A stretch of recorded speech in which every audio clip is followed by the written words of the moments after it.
Hey everybody, how you doing today? Well, this is Carpo again on another journey of.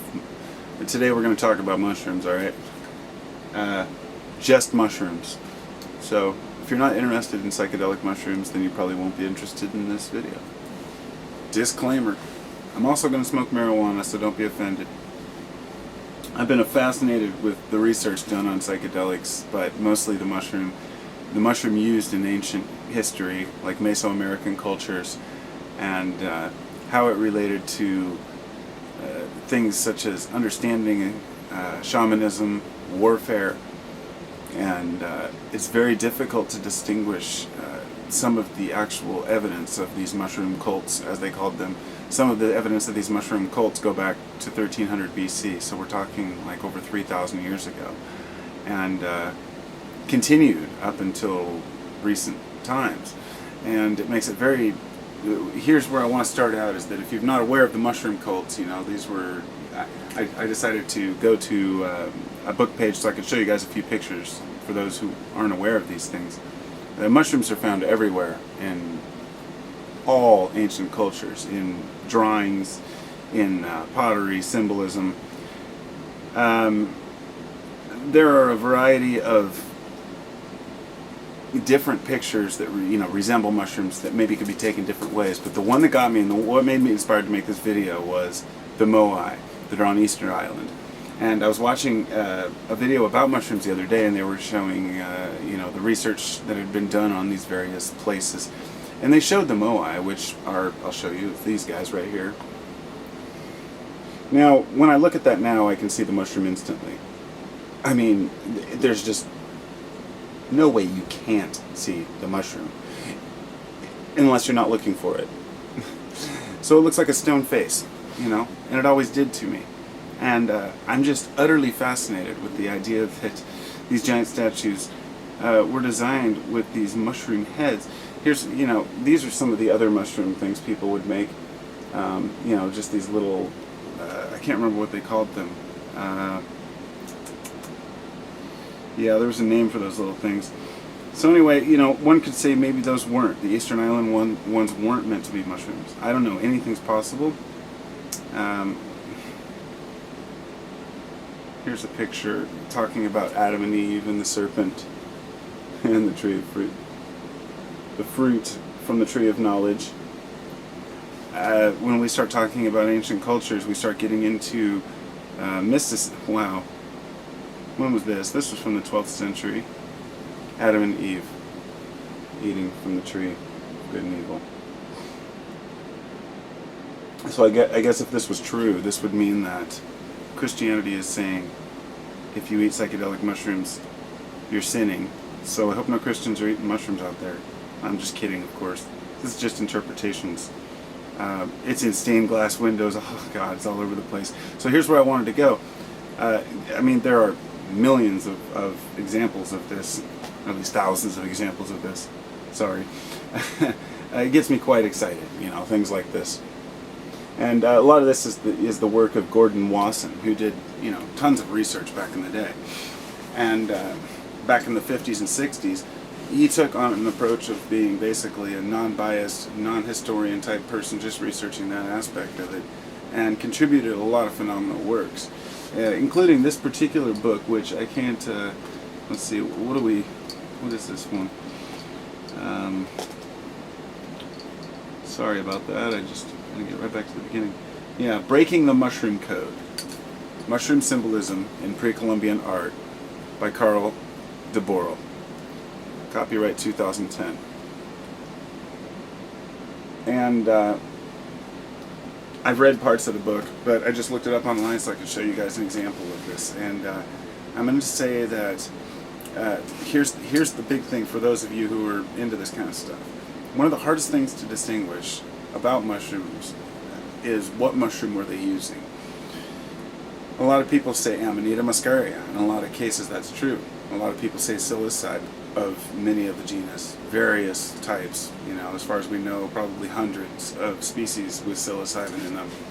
But the Amanita muscaria works different. It's more like it puts you in more of a delirium. And these are the big red mushrooms with white spots that they show in Alice in Wonderland. So when you see these in Alice in Wonderland, they're not talking about psychedelic mushrooms, they're talking about a different type of mushroom altogether, which has totally different compounds. Those mushrooms do not affect you on the super spiritual level the way that the serotoninogenic ones do. They work differently. However, I'm not quite sure. I'm not going to, I'll probably eat my words. Somebody will say, no, they're very spiritual, maybe so. But my point being is that they are more of disassociatives, from what I understand, and more complex chemistry in the way that it works in the body, but they would take it before battle because it would make them basically numb to pain and would keep them up.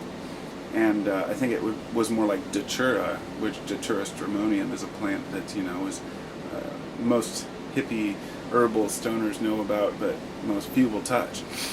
And I've smoked it before, but I've tried everything, just about. And it's like, when you consider the mushroom aspect of it, they're still the most important medicine to me. The most important medicine is the psychedelic mushroom. And as one guy put it, and I agree with him, I don't call it medicine. I shouldn't call it medicine because saying it's medicine implies that you're sick. I'm not sick. And ayahuasca is considered medicine. If you have a problem and things you need to work out, you take ayahuasca to help to purge you of these problems. And that's why a lot of people take it and seek out these journeys. And I wanted to take it for so long, and I realized that I've already, faced my demons. I'm still facing them, but the mushrooms really help me to do this much easier. And the reason why mushrooms are so important is because they have a built-in MAO inhibitor. Basically, if you want, for those who don't know, MAOIs, or you might hear that on a television show, it's an monoamine oxidase inhibitor. Basically, it prevents the oxidation of the DMT, which it oxidizes quickly, and that's why it's not orally active. You can eat DMT and get nothing. In fact, off the subject, I heard one guy tell me a story. He's like, I've never had DMT. I bought it from one guy at one time at a rave because I couldn't find any Molly. And he's like, I went and kicked the guy's ass because it didn't do anything. He said, I ate the whole gram. It's like, what a jerk. You can't eat it. It's like, he felt like such a dick when he realized that you have to smoke it. Or ingest it with something like a harmaline containing compound, like harmala seeds. So, anyway, try to keep to the mushroom. Mushrooms have a long history of usage within all these cultures, and many of them probably were using them with different MAOIs, natural MAOIs, which makes them even more potent. When people talk about taking a heavy dose of mushrooms, you can take 2 grams of mushrooms and absolutely blow your mind if you take it with an MAOI and trip for days. I mean, people have had some crazy experiences. But back then, when I say back then, I guess it could be 1,000 or 2,000 or 3,000 years ago, these cultures had obviously revered the mushroom to the point where they incorporated it into everything they did. Now, I'm going to go somewhere a little extreme with this, but follow me.